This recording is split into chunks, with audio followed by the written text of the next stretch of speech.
লাল পাহাড়ের দেশে যা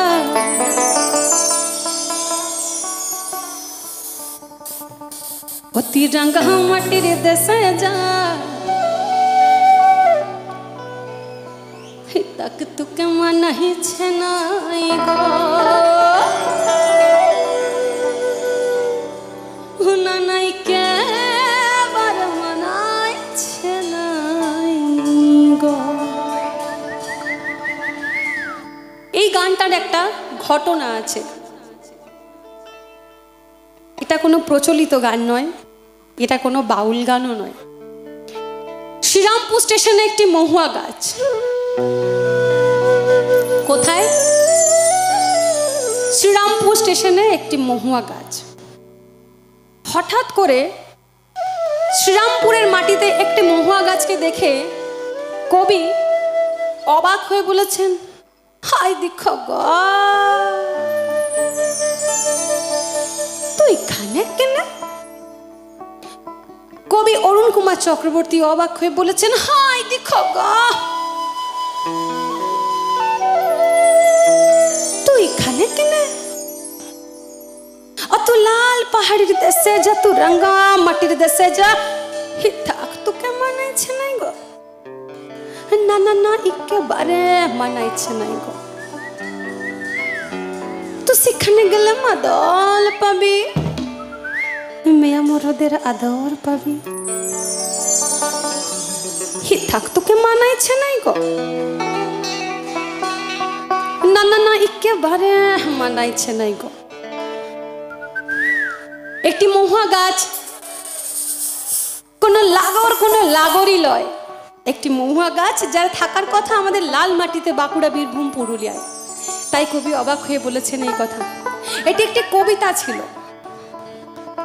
এটি একটি কবিতা ছিল। আর এই কবিতা যখন উঠলো বাঁকুড়ার ছেলে সুভাষের হাতে, ঝুমুরিয়া সুভাষ চক্রবর্তীর সুরে এবং তার কণ্ঠে, এটি হয়ে উঠল একটি জনপ্রিয় লোকগান। ও তুই লাল পাহাড়ের দেশে যা, ও তুই রঙা মাটির দেশে যা, তক তুকে মানাইছে নাই গো। উনা নাই কে বারে মানাইছে নাই গো।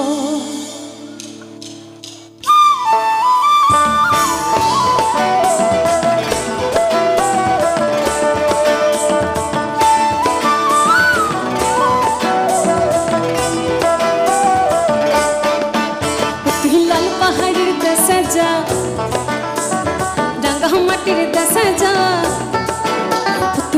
পাহাড়ের দেশে যা, রঙা মাটির দেশে যা, লাল পাহাড়ের দেশে যা, রঙা মাটির দেশে যা, তক তোকে মানাইছে নাই গো। একেবারে মানাইছে নাই গো, একেবারে মানাইছে নাই গো, একেবারে মানাইছে নাই গো। না না, একেবারে মানাইছে নাই গো।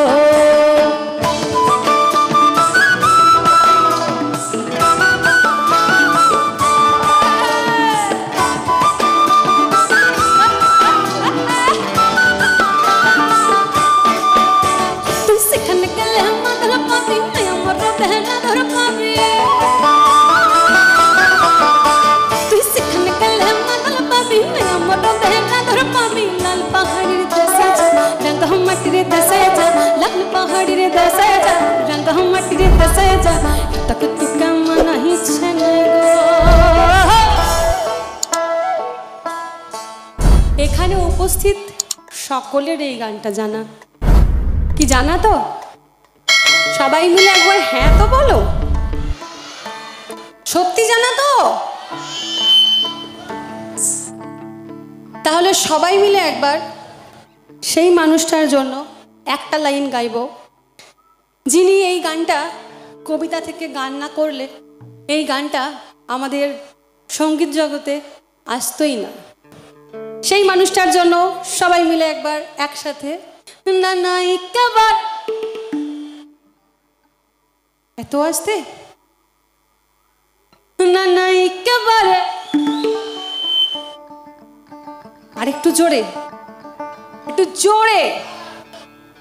না না একেবারে, না না একেবারে,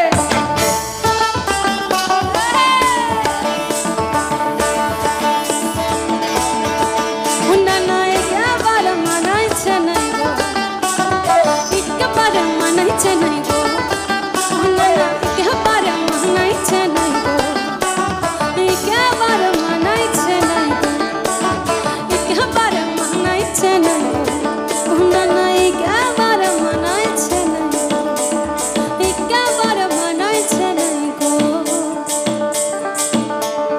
না না